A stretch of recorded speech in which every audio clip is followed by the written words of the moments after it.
Halo, aku Vivi.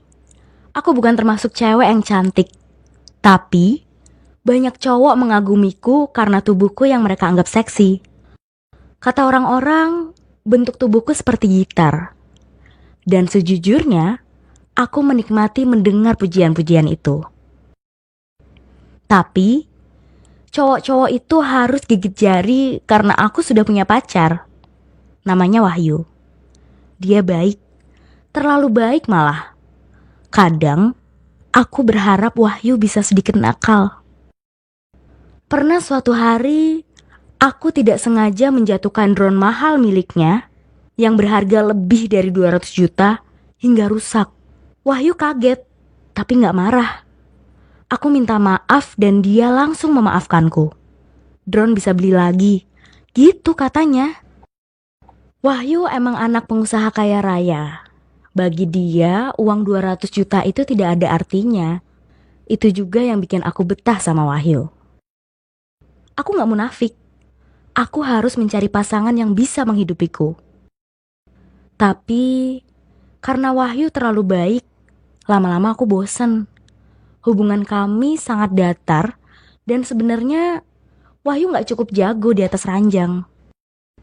Akhirnya, aku mutusin buat cari cowok baru lewat aplikasi kencan online. Dari situ, aku menemukan cowok bernama Roy.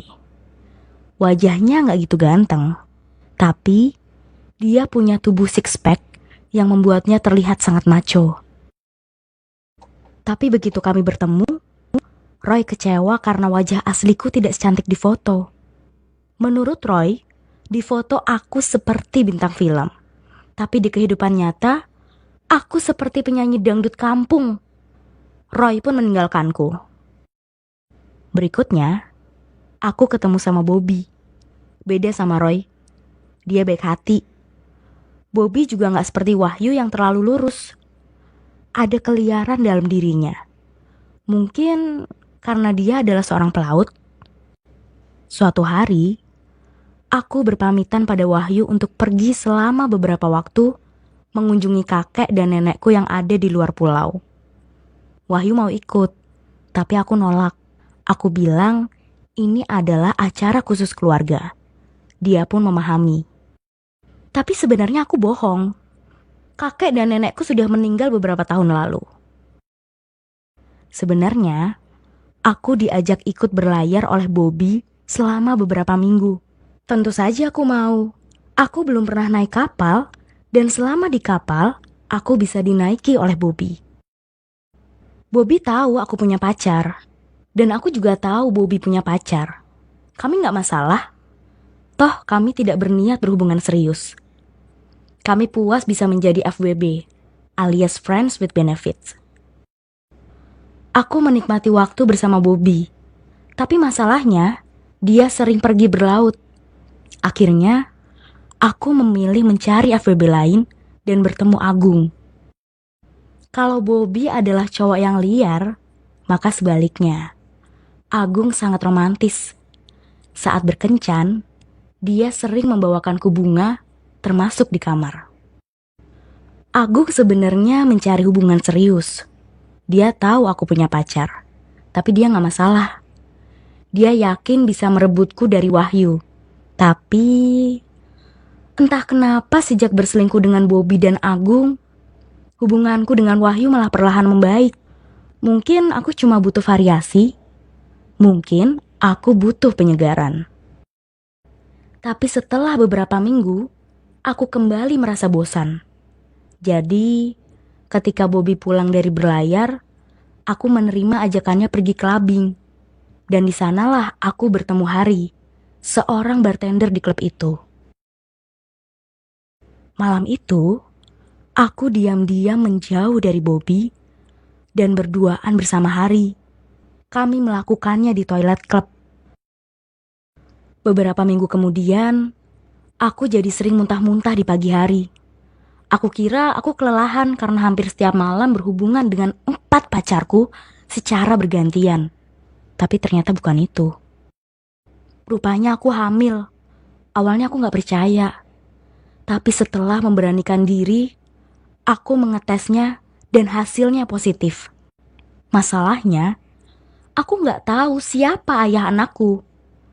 Dalam waktu berdekatan, aku berhubungan dengan 4 cowok. Akhirnya, aku putuskan untuk memberitahu mereka semua. Tapi, begitu mendengar aku hamil, Bobby dan Agung langsung pergi. Mereka belum siap menjadi ayah. Sebaliknya, Wahyu malah sangat senang karena sudah sejak lama dia ingin jadi ayah. Sementara Hari, begitu mengetahui kehamilanku, langsung merasa bersalah dan ingin bertanggung jawab. Dia langsung melamarku saat itu juga. Tapi pada akhirnya, aku memilih menikahi Wahyu. Alasannya sederhana. Hari cuma bartender. Bagaimana dia bisa menghidupiku dan bayiku? Aku pun memilih Wahyu yang lebih kaya. Sebelum kami menikah, aku memutuskan menceritakan semuanya pada Wahyu. Aku bercerita bahwa aku tidak tahu siapa ayah bayi ini karena aku berselingkuh dengan 3 cowok. Aku juga bercerita bahwa salah satu dari mereka, yaitu Hari, sebenarnya juga ingin menikahiku sebagai bentuk tanggung jawab. Awalnya Wahyu tampak kaget. Aku sudah siap kalau dia ingin membatalkan pernikahan kami. Aku tahu aku salah. Tapi kemudian, kekagetannya berubah jadi senyuman. Bukan cuma itu, dia bahkan menyarankanku untuk menikahi Hari juga. Karena siapa tahu, bayi dalam kandunganku sebenarnya anak Hari. Dan Hari berhak merawat anak itu. Aku terkejut. Aku sungguh beruntung punya kekasih dan calon suami sebaik Wahyu. Akhirnya, aku menikahi Wahyu dan Hari secara bersamaan. Sekali lagi, aku sungguh beruntung. Bukan hanya aku sedang menantikan kelahiran buah hatiku, aku juga bisa hidup bersama 2 laki-laki yang sangat kusayangi dan melengkapi hidupku. Kalau kalian jadi aku, apa kalian akan lebih memilih menikahi Wahyu atau Hari? Atau malah tidak keduanya? Tuliskan pendapat kalian di kolom komentar ya.